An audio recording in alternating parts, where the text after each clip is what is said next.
Hey folks, welcome back to Threes In. So this morning's story takes place, I'm thinking 1977, 78, somewhere in that time frame. And the more I reflect on it, I think it was in 1977, but be that as it may. We had these two IPs and their students at Eglin Air Force Base on a weekend cross country. Sunday morning rolls around and they go out to base ops and begin their pre-flight. Now, weather is really crummy there at Eglin this particular day. Low ceiling, rain, fog, just not a very good day for flying, if you will. At any rate, they do their pre-flights, hop in the jets, and fire them up to come back to Vance Air Force Base. They were going to two-hop back. So anyway, they fired the airplanes up, and one of the guys has radio problems. Like I said, these older radios we had in the 38 would have a tendency to channelize. They go click, click, click. They wouldn't lock onto the channel sometimes, and it was really annoying more than anything. But at any rate, this one guy, his radios were channelizing.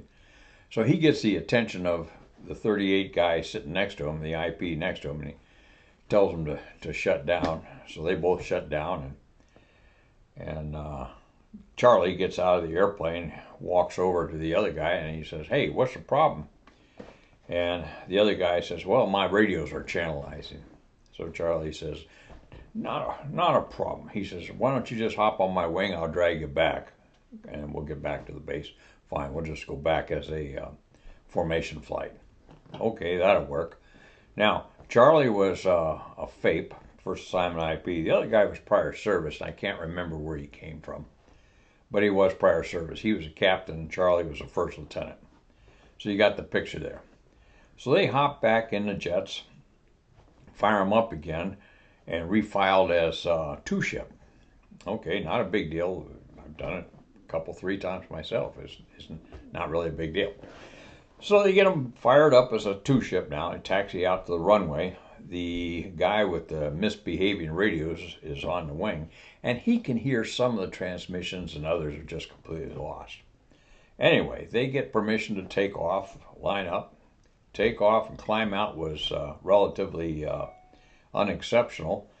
And as they're climbing out, they get up to 35,000. They're still in the soup, so Charlie requests 37, they're still in the soup. Meanwhile, the captain and his student are on the wing in fingertip.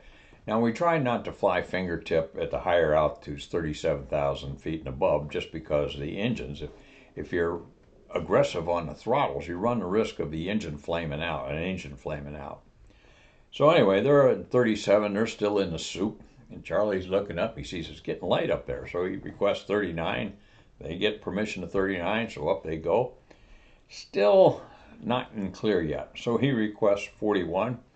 Well, they start climbing up to 41, and they're getting up there, and it's doable, but it's not really comfortable. So Charlie requests 43. Now he's given permission to climb up to 430, and this is where the fun begins. As he's beginning to climb up to 43, he gets a call from air traffic control. It says, "Say," he says, "is there somebody in your flight squawking lost comm?" And Charlie turns around and sees the wingman at this time going, "Ooh," like that, back into the soup. Oh, crap. So Charlie goes up to 43 and kind of levels off. And he's thinking to himself, what am I going to do now? What am I going to do now? This guy is on his way down. So Charlie thinks to himself, I'll just request a 360 here and roll out, and I'll be in position to rejoin on him once he gets things sorted out. Okay, I guess that was the plan. So Charlie rolls the thing up. Like I said, he's a first assignment IP. God bless his heart. He rolls it up and starts to yank on it. Well, at 43,000, you don't yank a jet at 43. So he shallows the bank angle out and starts a turn. Meanwhile, the wingman goes down to 26,000, which was our air stop, the top of our air start envelope. Goes down to 26, has the right speed, below 260, hits the start button, the thing relights. Good deal. So now he's still squawking 7,600. The last clearance he had, his nav equipment's working great, but the last clearance he had was to 410. So he starts back up. His air traffic controller doesn't know what the hell's going on with these two bozos. He's got one up there doing a 360 turn. The other guy went down. Now he's coming back up. So he just clears a huge block of airspace for these two guys to put on their air show. So anyway, the captain comes up to 41. Everything's fine. Charlie, meanwhile, completes a 360 and rolls out about 80 miles behind him. And it's like, oh crap. So anyway, Charlie's doing his best to catch him, to rejoin with the help of air traffic control, but it's not going too well very much. So now, I think they filed, originally thought was Craig, but I think at this time Craig Air Force Base was closed, so I'm thinking it was Columbus that they were going to go into. At any rate, at the predetermined point, the lead aircraft, which is Nordo, no radio,